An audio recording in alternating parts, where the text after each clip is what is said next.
All right, let's do this. Peanut, if you're staying in the room, no talking.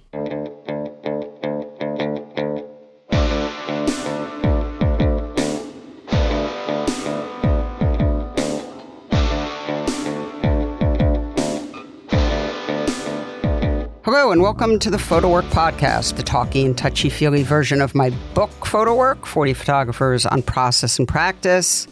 Hey, everyone, I am Sasha Wolf, recording once again today from the Bearsville Theater in Woodstock, New York. Thank you, Lizzie Vaughn and the staff at the Bearsville for keeping my spot warm. And thank you for the great audio quality, by the way. Yes.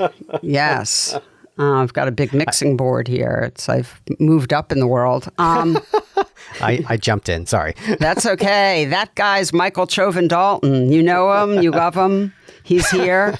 Hey. So, Michael, we have a great but longish show today with the photographer, artist, D'Angelo Lovell Williams. And so we're just going to sort of get to it. Maybe you could just, say a few words about how you felt about the show, and then we'll jump in. Yeah, you and D'Angelo have, I think, what's an important conversation about representation in the arts.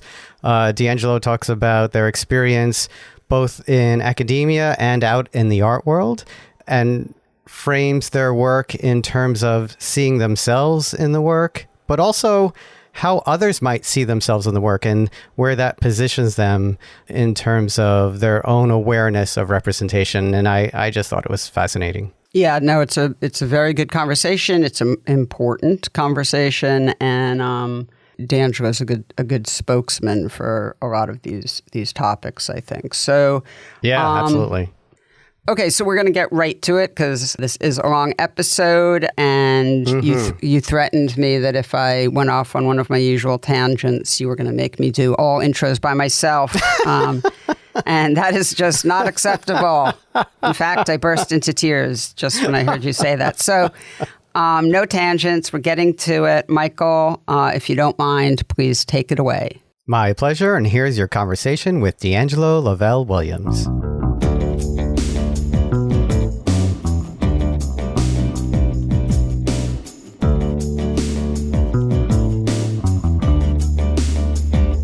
D'Angelo Lovell Williams, welcome to the PhotoWork podcast. Thank you. Thank you for having me. Yeah, it's great to have you. Thanks for making the time. We start every episode with the artist just sort of filling everyone in on their background and how they got to where they are today. So if you don't mind, please tell us about your journey. Wow. I would start by saying that I'd always been interested in art. My mother had these random paintings and sculptures that we'd get from flea markets and thrift stores. But now she's at the point of ordering things online. But I was surrounded by this sort of it wasn't really campy, but it was this sort of uncultured idea of what art was and things that, looked beautiful in the home nonetheless. And that's what I grew up around. But it was really, I guess, this change in technology that kind of led me to start wanting to be an animator when I was younger, because I was always watching TV shows, cartoons, and that's what I grew up with. I'm a 90s kid. I was born in 92. I'm from Jackson, Mississippi. And I started drawing maybe 3, 4, just different characters, imaginative things, and, again, wanting to do the things that I saw on TV. And I kept that for a long time, just wanting to be an animator. And I, didn't realize at the time, but all I knew is I wanted to do this, but there aren't many resources, of course, for arts programs and education in the South, especially for kids of a young age. But I have the opportunity to apply for this, basically an arts magnet program that if you applied, you were either in the dancing field, the musical field, theater, or visual art. And you applied to this at 3rd and 4th grade. and you applied at like third grade and you entered at fourth grade. So if you wanted to, you could stay through this program up until your senior year of high school, which was my case. So in this program, they want to encourage the things that you've applied with, and they also want to teach you as someone going to school, like public school where you have math, science, and social studies, all that. But at some part of the day, you're at a separate school and you're making art and you're making music and dancing, and not a lot of children have that opportunity. And it was something that I knew I wanted to do. And in this program, they broke you from, in the visual arts department, they broke you from drawing from imaginative characters. They wanted you to draw from real life. Mm-hmm. We started making pottery on the wheel at, in fourth grade, fifth grade, and, making sculptures and printmaking and all of these different things that, were fun to do. And I wanted to do them for the rest of my life. And it was like all of those other things I had as an experience, even at a young age, where you don't understand like the full grasp of like what artists can become and who, artists have been throughout history. But it's like, this is all some people have as a resource for art, not knowing whether or not they're going to continue it or pursue it as a career. And that's what I wanted to do. But I didn't try my hand in photography during school until maybe my sophomore year of high school, where I took my first darkroom class. I had been doing everything else: drawing, painting, sculpting, all of those things, ceramics, and photography was something that was introduced later. I mean, I had been taking cameras just, around the neighborhood on one of my mom's little pink Kodak point and shoots that I had for a long time. And I ended up using that camera eventually. So like, I wasn't so serious about photography when I was taking my first darkroom class. It was pretty much the year after that when it's my junior year of high school, and there's AP portfolios and all of this that pretty much encourage students in the arts to show and apply to these awards with their talents and whatnot. And I was very dedicated to making images at that point because I had been inspired by the film Avatar. And it was really interesting because it was so far removed from a lot of the sci-fi and a lot of the, what really interested me from cinema at the time. And I wanted to pretty much make images of my friends in these other worlds and take us out of the ones that we were, living in, which weren't, horrible, but it's just like, there were a lot of things that, I wasn't realizing about myself. Like, I wasn't out when I was younger. I didn't come out until I got to grad school, but I had this friend group and I wanted to kind of like put them in the surroundings that I wanted to make because it felt right that they were there. So it wasn't like I knew that I wanted to like document my friend group. It was just like I was making all these weird, surreal images in Photoshop. And that was like something that I did intensely, like all day, every day. Mm-hmm. And also having a love of music. I was doing so many different things, songwriting, making beats in like Fruity Loops, similar to GarageBand. But I was doing that even though I was going to school to potentially become a visual artist. And like, those are some of the things that have like helped inspire what I did produce, whether it was an image or a sculpture or anything, like things that I've, experienced and like loved from other people throughout my life. And, junior year of high school, senior year of high school, we're both dedicated to making these digital images in Photoshop. And even though I knew I wanted to go to an art college, there weren't many options in Mississippi. And I ended up applying to two. I hadn't, flown anywhere. I'd never really been out of the country. And I was kind of afraid to like do any of that, to like fly, to like, you know, expand my options for, you know, an art education. And my mom, of course, I'm her only child, and she was just like, well, I don't want you to go to this place. I don't, you know, that's too far or whatever. You know, people murder people here. All of these things that are just like really just facing the world and like living your life despite all of that. But I ended up applying to SCAD in Atlanta, and I also applied to Memphis College of Art. And Memphis was pretty close to Jackson's 3-hour drive. And they actually came to my high school, the art high school that I went to. I did go to Memphis College of Art. It made the most sense. They, you know, offered me a scholarship. SCAD didn't. I mean, I loved Atlanta, but I ended up really falling in love with Memphis. People think I am from Memphis all the time. Memphis is like where I found and realized a lot about myself and my work. You know, I mean, when I got to Memphis, I didn't know if I wanted to major in photography, painting, or sculpture. I knew it would be one of the three. And I mean, it really just made sense to continue with photography. I felt more scientific about it. As far as like, it was more, I felt like I could investigate easier.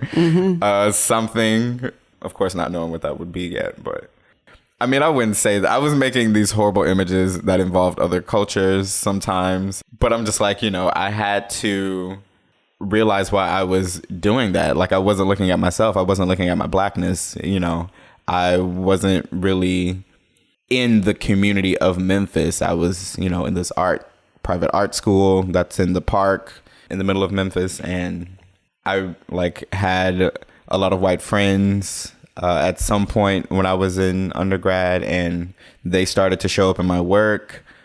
And also I was just like, again, not out. So I'm diminishing this part of myself. And why am I putting, you know, my white friends in my work? Why am I making the work that I'm making about beauty? And at some point I was like, I don't want to photograph my white friends. I met this photographer, Witten Sabatini, who graduated from Mississippi State and ended up moving to Memphis. And we met through friends.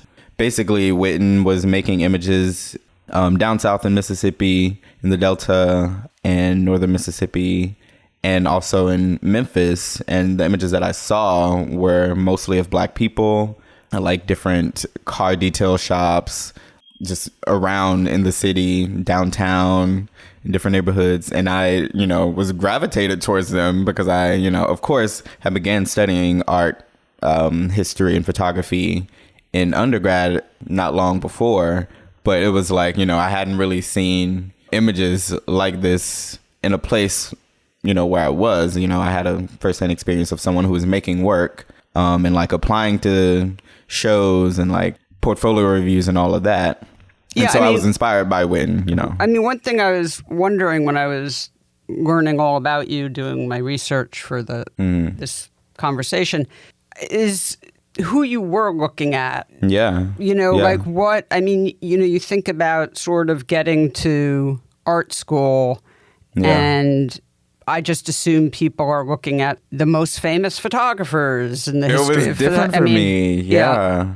I mean, a lot of the famous photographers that I was studying in undergrad were people like, you know, Gregory Crutzen, Tina Barney. You know, I barely knew of Dawood Bey. There were a few images of Dawood's work, some of the Polaroids that I had remembered. But people like, you know, Dina Lawson was making work then, and I didn't know about her. I think LaToya Ruby Frazier came across my path, you know, maybe my senior year of undergrad when I was applying to grad schools, and she had gone to Syracuse, which is where I ended up going. Right, which I want to talk about. Yeah, so it was just like, you know, I was more so aware of mostly white photographers. Right. And I didn't really know about Mickalene Thomas up until maybe my senior or junior year of, I think my senior year of high school. So I had been studying photography for at least 3 years, and a lot of people I was still unfamiliar with. Yeah. But I mean, it was like, of course, important people to know. And a lot of them inspired my work, especially Gregory Crutzen, he actually came to Memphis College of Art for an artist talk. After the talk, he came and like talked to the class and just like gave us these tips that weren't really like helpful because, of course, he was like the type of person that you ask him a question and of course he doesn't have the answer. He wants you to figure that out for yourself. And, that's, but I mean, most people are like that at some point, but, So tell me about getting to Syracuse, because it seems like when you get to Syracuse is when sort of the work that you're known for now and the work that's in the new Mack book, Contact High, really starts to develop. Yeah, I had entertained grad school only because I was kind of forced to apply. Well, the seniors in my at Memphis College of Art, the photo seniors, were required to apply to grad schools, a handful of exhibitions, and Fulbright. It was basically to get us in the habit of doing it, which, of course, was very helpful. But I didn't get my Fulbright.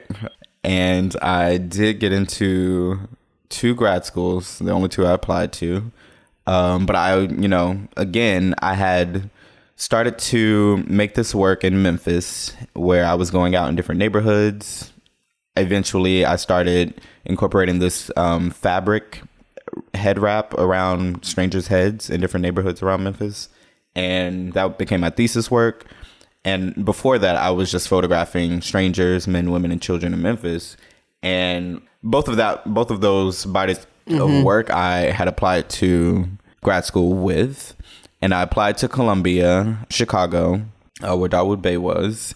And I applied to Syracuse, where Doug Dubois, Sarah Heyman were. And those are the artists whose works gravitated me to those programs, but also just like, I don't know, like I had very conflicting, the decision felt very easy, but I was just like, of course, weighing the pros and cons of both. But I had gone to SPE in 2015.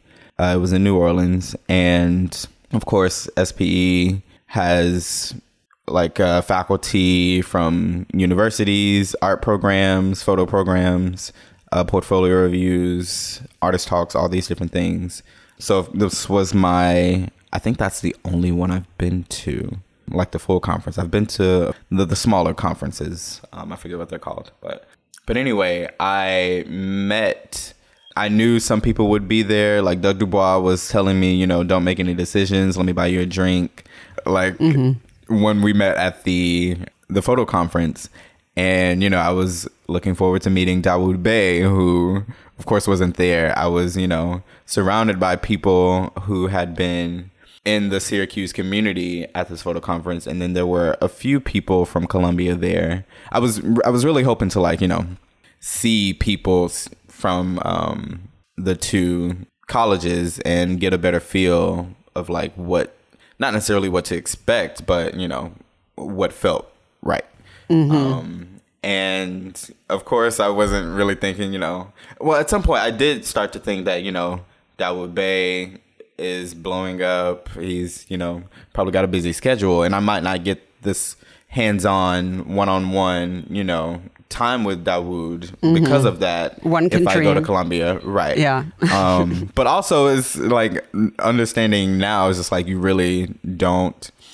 sometimes don't want that, but it's also just like, a lot of these professors are busy in many regards. So you wound up at Syracuse. Sorry. Yeah, I felt wanted there. I felt wanted at Syracuse. Well, Doug is a very persuasive and warm person. Yeah. And it was also everybody else. Like Stanley Waloku Wanumba was at this SP at this time. And other students, grad students, former, current. But yeah, it was like, it was a really good vibe.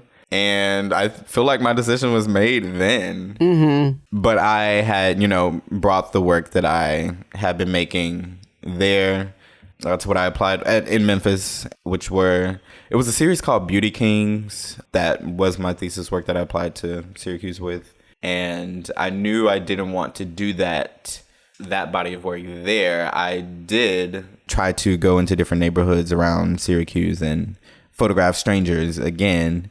And that's the work that I brought to my first crit at Syracuse. And again, like, this is also a different time for me because I came out right as I was going to grad school, and like officially, as opposed to like just a few friends knowing. Right. And it was like a very interesting experience, one of my first crits, because the grad students, we kind of like met in the month of the summer before classes started. So we kind of got a feel for each other, went to bars and whatnot. So they kind of knew that I was out and like queer. And I don't think Doug did. And the work that I had brought to that first crit, it wasn't, it didn't involve anything about, sexuality, blackness for sure. And like this sort of kind of documentary work that I was basing a lot of the work that I had been making on, just the way that I shot it. But it was just like, Doug thought it best for me to surround the work that I had shown with the language of me being queer. Mm-hmm. Even though I still had to figure that out over the next 3 years that I would be there. But it took a while for me to really get to, involving other people in the work. And that started by having more experiences in Syracuse and other places, more intimate experiences, and, having queer friends for the first time. Mm-hmm. Like become a part of my life. And at first I was photographing myself a lot. I did photograph myself in undergrad a little bit, and it was mostly me magnifying my body parts with these large Fresnel lenses. And I said that I didn't want to photograph myself nude because so many people did it. And I was just like, well, they're all, these muscular bodies, very like, desirable images. Even in art history, studying art photos, like that's what you would usually see. Mm-hmm. And I really didn't have any sort of grasp on images of I forget what the collection is called, but Carrie Mae Weems has appropriated some of these images and used them from like these daguerreotypes of slaves. Mm-hmm. But like I knew about those images, but the actual there's a much richer history of art of Black people, and before it was art, just like images of us documented that we don't necessarily have the history of or the opportunity to learn about, because there's so much more to learn about in these undergraduate programs, really.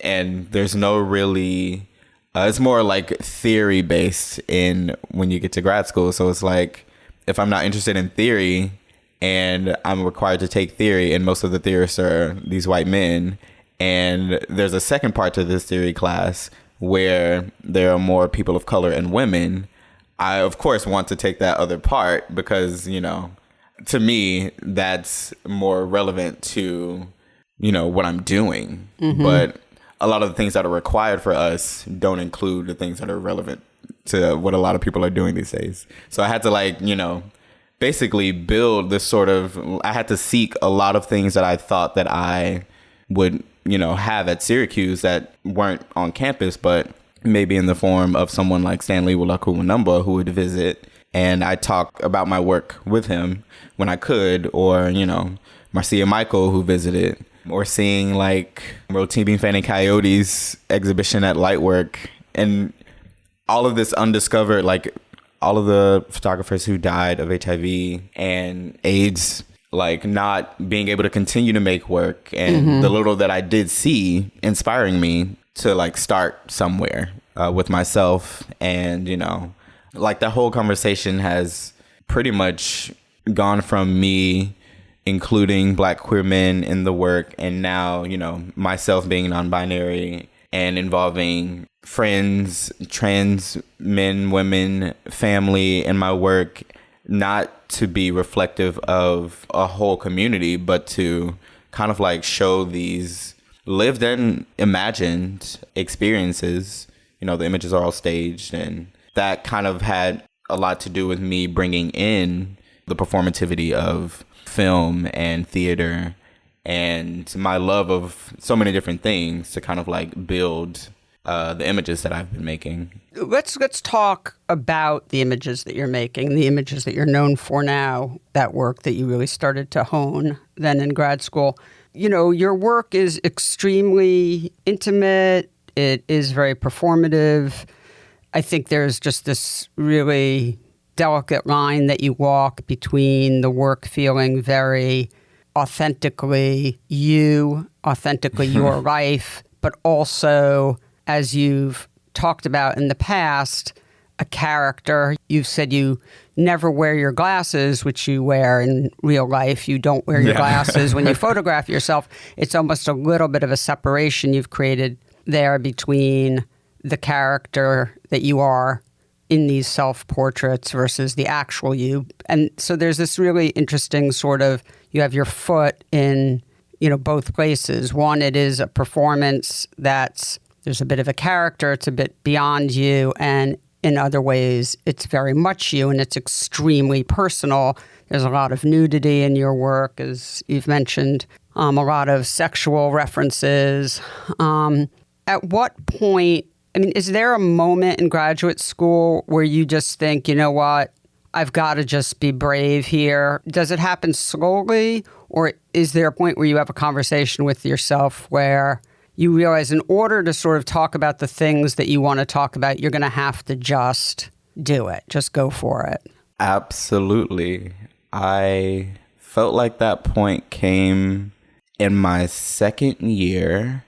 The first year of grad school, I was making these self-portraits that were very flashy as far as like I'd buy this thrifted clothing that was very like, you know, regal. And I basically wanted to like look very beautiful. And, you know, I was decorating rooms and basically building sets. And it ended up looking like at the end of my first year in the final crit with the professors that we have, they told me that my work was too perfect and too pretty, and I was making the same face. So it was just like, you know, a lot that I wasn't thinking about in certain ways. Like I knew I wanted to like have this very strong gaze, and it was just like, you know, they wanted to see me. It was all images in domestic spaces, like friends' apartments, my apartments. And your work, I just want to interject and just tell people, if they're not looking at what I'm looking at, you know, your work is very formal. It's very highly composed. There's nothing loose about it. It is very highly aestheticized. Your pictures are, I think, objectively very beautiful. The colors are very rich. There's the use of light is not over the top or distracting, but it's really solid. And anyway, go on. Yeah, no, all of those things, like I had to, well, yeah, of course, it's like, you know, when you're in crits in grad school, things are being suggested to you to do or redo or try, and then you have to take everything with a grain of salt. Or I mean, that's suggested to do as well. But a lot of things are like suggested and like meant like you should do this. Or it'll be like, you know, it won't be beneficial to you if you don't. So I, you know, at first didn't know how to take that criticism because I was like, well, you're telling me this is too perfect. I should keep doing it. But, you know, I also understood that I did want to expand my lighting. I did want to emote more. And I wanted to photograph outside more.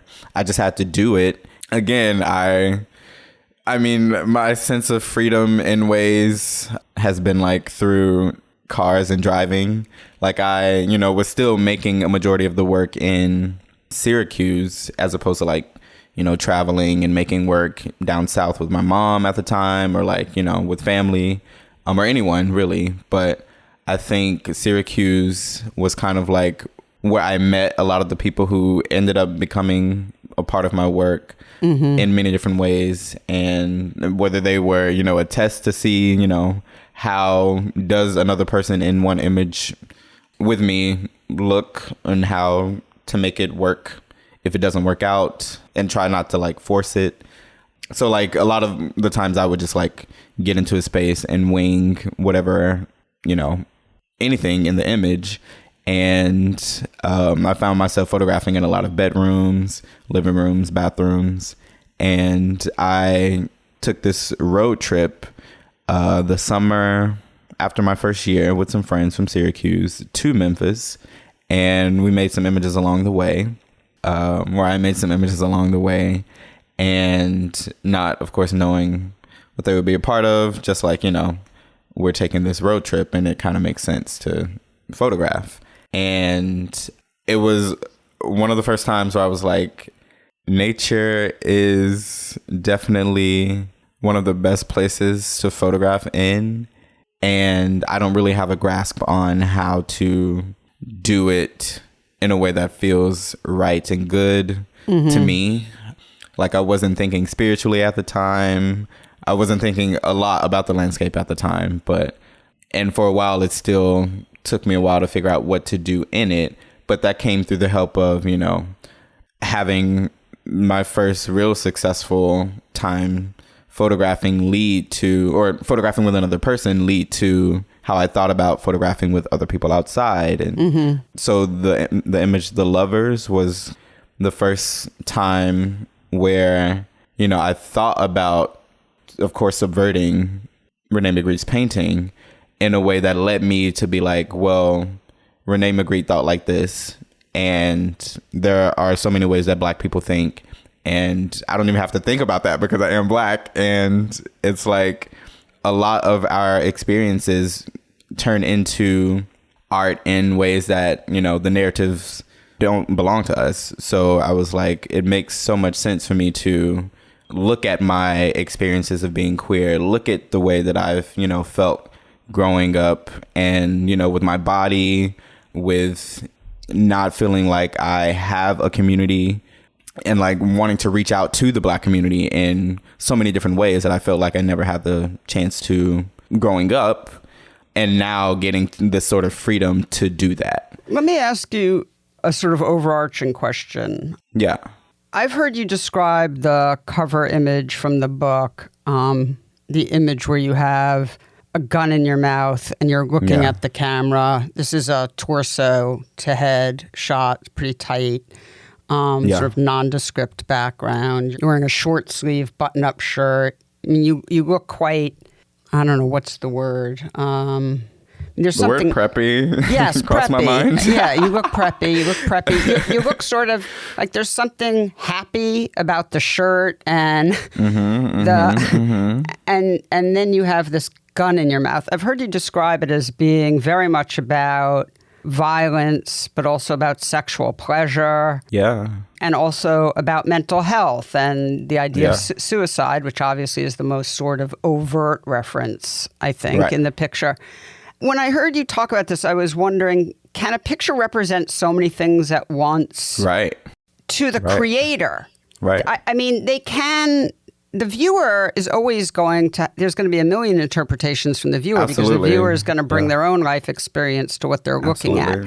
But I tell people, But I've heard you describe so many of your images, and when you talk about them, there are so many different things that inspired you to make the image. And here's the question. You have to be really honest here. I will. Okay. Are all those things that you were thinking about when you set up the picture? Or are some of those things that occurred to you after you made the picture, almost as if you were a viewer yourself? Do you catch what I'm asking? Yes. And I will say that both of those are true. Okay. So there are some situations where I've made images and I don't quite have the narrative, there because, sometimes I get into a place and wasn't really thinking of making something there. And then I could just, whip up something. And by whip up something is, like I can like get into space take my clothes off or keep them on, depending you how have I'm feeling. a feeling about a picture you want to make, right? But there are other times where, I've drawn sketches of what I want to happen in an image, which helps me, make the image, even if I could be thinking of someone for the image, and then it could be attributed to anybody at that point, especially if I'm getting to the point of writing what I want to happen in an image, which is also, coming from me writing about the work, writing about, my life experiences. Right. Yeah. So all of those different things on top of, history, it's so much. It's so many different things to where I can be like, I am already looking at and feeling so many different things. And I know one of these things is attributed to the resulting image. Like it possibly was from, this sketch idea that I started, or, it's probably from this written thing that I wanted to visualize. And there are times where it's very every time it seems like it is every time, but many of the images are that multi-layered to me. Yeah, no, I realize that. Yeah. And especially Blow, yeah. And it seems to me like you are constantly discovering what your work is about. That after the fact, there was this great interview a very long time ago with a great Italian filmmaker, Michelangelo Antonioni, where an interviewer asked him to explain, I can't remember which movie it was, L'Avventura, La Notte, whatever, and he said, how do you expect me to explain my work? I'm basically still trying to understand it myself. And, because he wrote and worked so much from an unconscious place. Now, I understand that with you, your work has to be set up in a way that, of course, you have to understand what you're doing to some degree, but it really reminded me of that Antonioni quote. I was like, I think D'Angelo is also figuring out what these pictures are about, months, years after D'Angelo has made them, because it does. Yeah. I mean, it does help to sit with the work. I mean, I feel like that's a given to artists. I mean, a lot of artists don't have, the time or opportunity to do that in certain ways. But I think for me, it's just been sometimes I know what I want to happen in an image and sometimes I don't. And I've seen, not knowing what I want to happen in an image, I've tried to be better at knowing, or else I'm not going to make, I'm not just going to do something random, It has to make sense. It has to feel right. And that's kind of been dictated by place. It's also been dictated by people who, are around and available, just making things happen even sometimes. Even if it's at the last minute, I remember, having 3 shoots in a week with friends, one right after another, right before traveling. So just having these images, not necessarily be for anything, but just having them to sit with and look at and edit, even if, it doesn't become anything, has become a part of my life. And it's really I have the time to dedicate it, Yeah.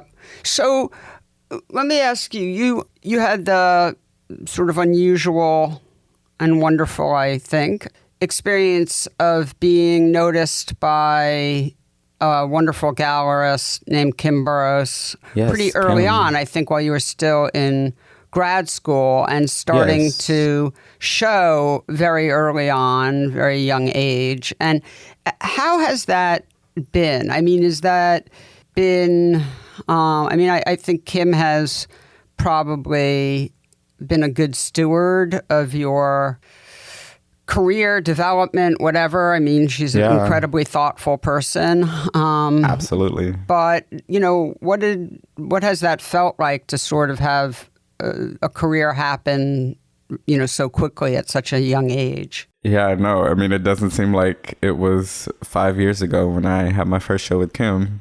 Yeah, Kim was the guest critic that the professors at Syracuse brought to do studio visits with all the grad students at the end of my second year. And it was they tried to get Kim, Kim gave LaToya and Doug a show. I can't remember, I think maybe 2014. maybe before that.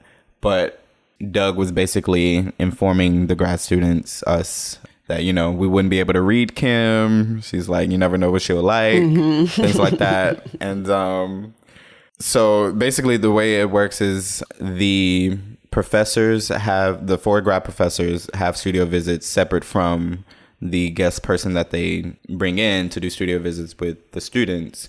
So I missed my meeting with the professors because I was, you know, overslept.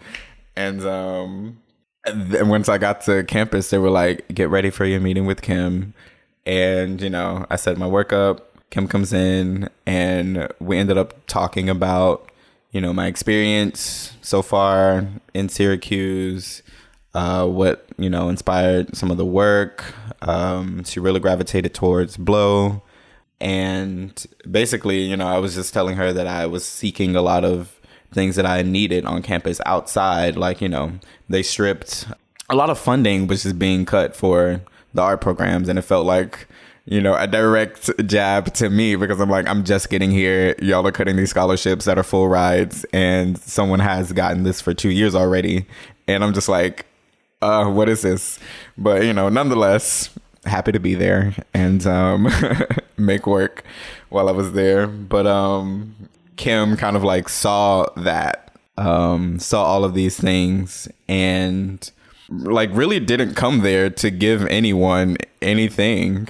And she, at the end of the critique, the studio visit, it was like, you know, well, stay in touch. And that was it. And it was also like this very pivotal moment because I was about to fly out of the country for the first time and be on a plane for the first time. And basically Kim emailed me maybe like she knew I was going to be leaving. She knew I'd be like in New York City, leaving from JFK and whatnot. So basically she asked me to send her the file for Blow so she could just like look at it, and basically invited me to have a meeting in the gallery the next week. And like literally around the time that I was about to leave, I was going to Venice for the Biennale. I was like a 2-week class on the Venice Biennale that I was taking. But that was like, you know, it was a lot going on. And then, of course, I had this meeting before, you know, I fly out with Kim. And she's offered me, you know, she asked me to bring images and we looked at them in the gallery. And like she offered me a show then. But it was just like, you know, a lot, like going out of the country and then knowing that I was going to come back and like start working on this exhibition. And not really knowing, like I knew that the gallery was big. Kim was great. Like we had known her history of working with Magnum, and like she's a powerhouse. And like looking now, it's like, you know, I've not been led astray because like Kim has great judgment. Like she listens to, you know, my opinions and on many different things, and has basically become like family. Like my mom came to the first show I had with Kim. It's been basically like, you know, my mom and dad are both in my images, and they've gotten more familiar and more aware of like what I do as an artist. And, you know, of course my mom's like, I'm again her only child. I have a sister. My dad has 2 other children basically. And well, one, I have a 5-year-old sister that my dad just found out was his a few years ago. So now there are 3 of us, but we all have separate mothers. And my sister is someone who's like, you know, kind of also inspired a lot of my performativity in my images as well. But she's slowly becoming a part of the work. But all that to say, I'm like at the point where a lot of my life Kim knows about, and that even like led me to be open about my status when I was diagnosed with HIV. And, you know, because of course Kim and I are great at working together. Like she's gotten my work in so many different places that I feel like if I was working with a lot of other, you know, galleries might not happen. Yeah, she's a strong advocate. You know? Yep. And, you know, making, not necessarily, of course, I make mistakes and whatnot, but like trying to make decisions that kind of, you know, set up my life to be more positive and like for the work to be treated well even after I'm gone, you know.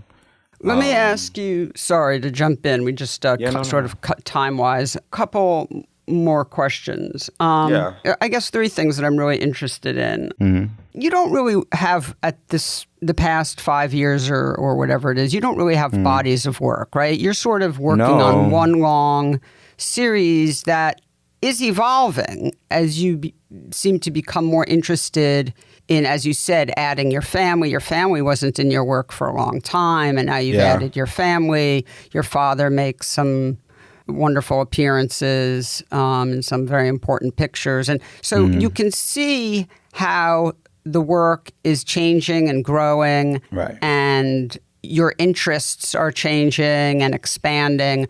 But it is one big body of work, which is sort of unusual these days. But I know.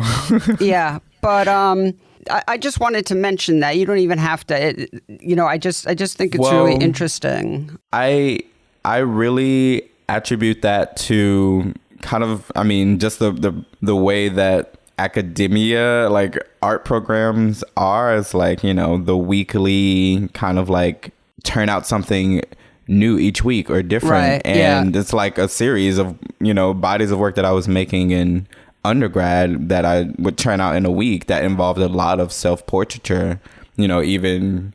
I would have loved for some of those images to be in the book, but they didn't really make sense in the edit we had. I think like the book is really beautiful, by the way. Thank you. Congratulations.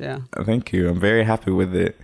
And so it's just like, I think I felt like making a body, like a series of work was something that kind of made me think about being burned out. Mm-hmm. And even if I might not have been, it just felt like it was unnecessary to exude that much energy into something that I could think about more and like live with more. And it could be, it could respond to, like, I can make things that respond to things like on my own time. Mm-hmm. And that's basically something that Tiana brought up in her writing, was just like my work coming alongside of me, which, Tiana brought up a lot of things that I wasn't really, aware of either.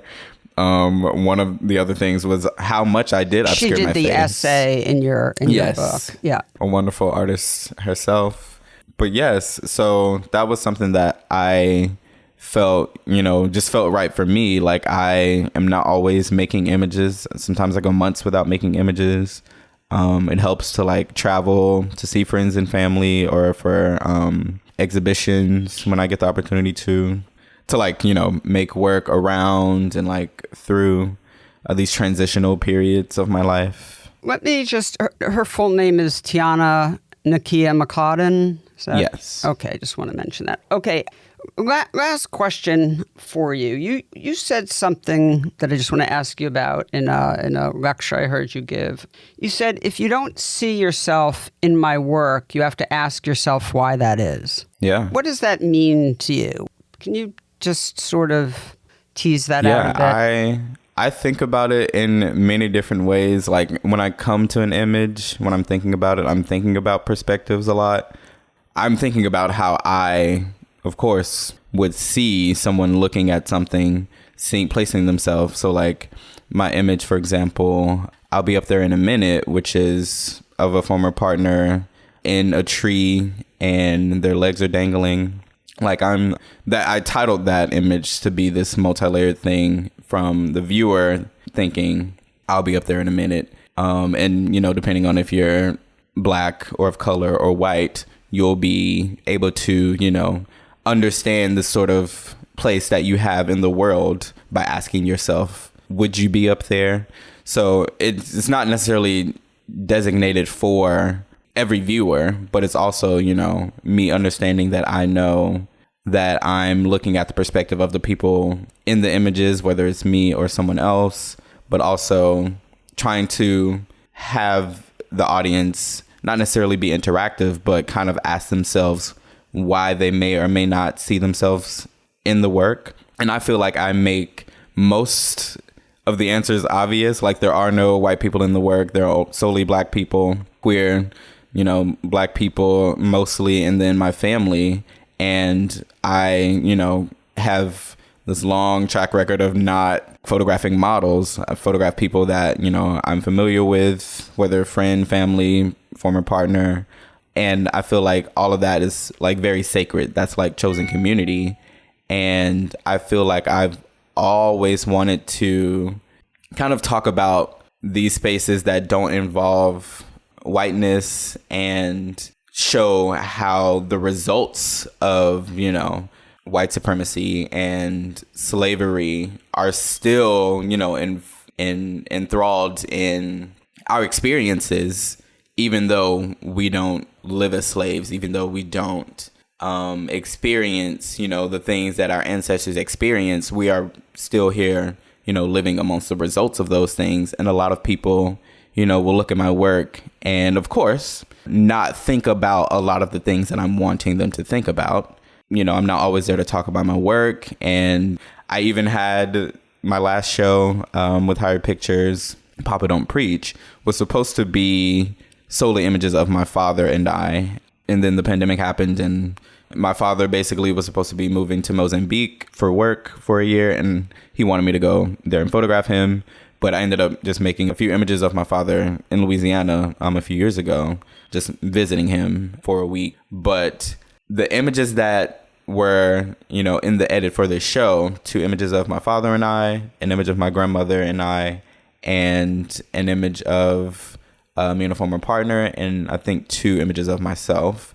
So 6 images.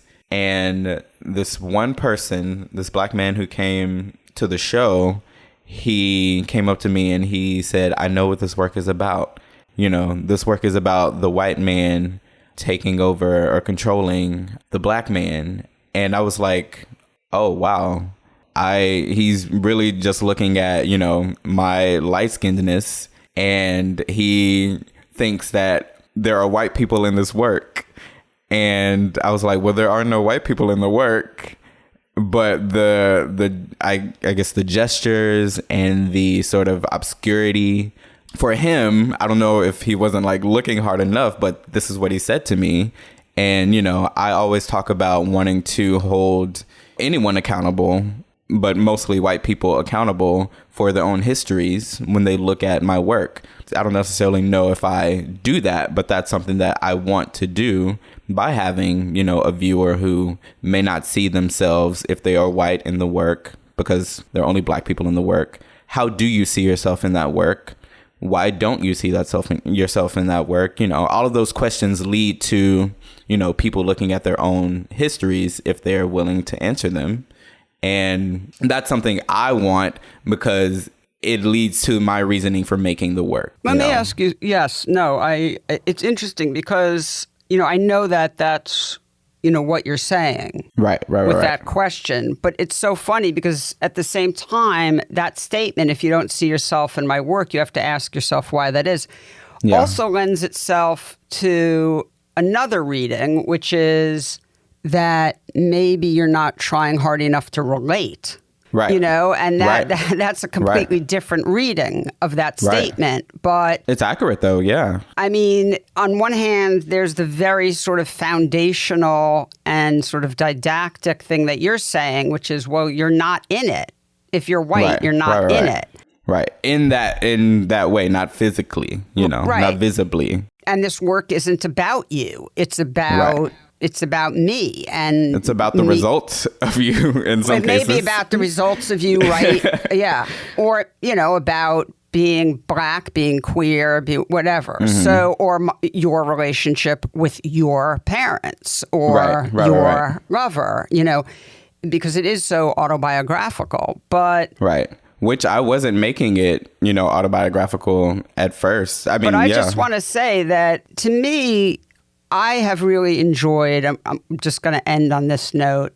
I have really enjoyed, and I hope that this doesn't bother you, but I've enjoyed trying to find myself in your work. No, I love that. Trying to... I do. There's so much tenderness, first of all, in a lot of the pictures. And so there's a way that if you're willing to be vulnerable and find your own tender vulnerabilities, Absolutely. it's very easy to find yourself in your work. Right. So just wanted to say that. No, I really do appreciate that. I love that. On that note, because we've hit that time, I have scores more questions, so maybe we'll have you back on. But thank you so much for spending this time with me today. It's been really awesome. Thank you, hearing Sasha. you and getting to know you. I've really enjoyed this so much. So thank you. I look forward to meeting In person, yeah. outside of my living room. Yeah.